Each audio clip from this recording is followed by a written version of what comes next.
અમદાવાદ શહેરની SOG crime બ્રાન્ચે નશીલા પદાર્થોની હેરાફેરી રોકવા માટે મોટી કામગીરીને અંજામ આપી છે। પોલીસે રૂપિયા 9,89,700ના મુદ્દામાલ સાથે 2 આરોપીને રંગે હાથ ઝડપી પાડ્યા છે। પેપ્ટોન નામના નશીલા પદાર્થનો 27 ગ્રામ જથ્થો તેમજ રોકડ રકમ અને મોબાઈલ સહિતનો મુદ્દામાલ કબજે કરવામાં આવ્યો। પોલીસ કમિશનર અને સંયુક્ત પોલીસ કમિશનર શ્રીના માર્ગદર્શન હેઠળ આ કાર્યવાહી હાથ ધરવામાં આવી।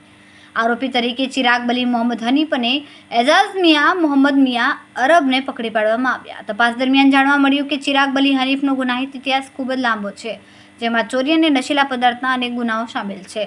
એસઓજીની આ સફળ કામગીરીમાં police inspector VH Joshi, sub inspector RK. Vaniya તથા સ્ટાફના મહેશ કુમાર, ભાવનેશ કુમાર, મયુરસિંહ, બળદેવસિંહ, કુલદીપસિંહ અને અજયસિંહ જેવા બહાદુર પોલીસ કર્મચારીઓ સામેલ હતા।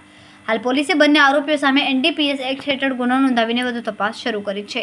આ કાર્યવાહીથી શહેરમાં નશીલા પદાર્થોની હેરાફેરી પર મોટો અંકુશ લાગી શકે છે।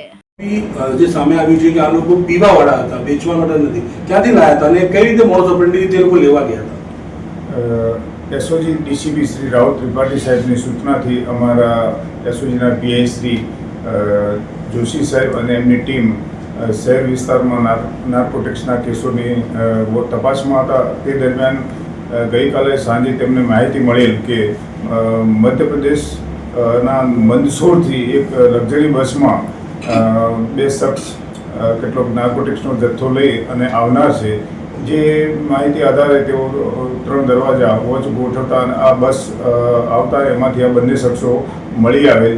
જે બંને શખ્સોને ચેક કરતા તેમની પાસેથી કુલ 10 લાખનો મુદ્દામાલ એફએટી મળી આવેલ।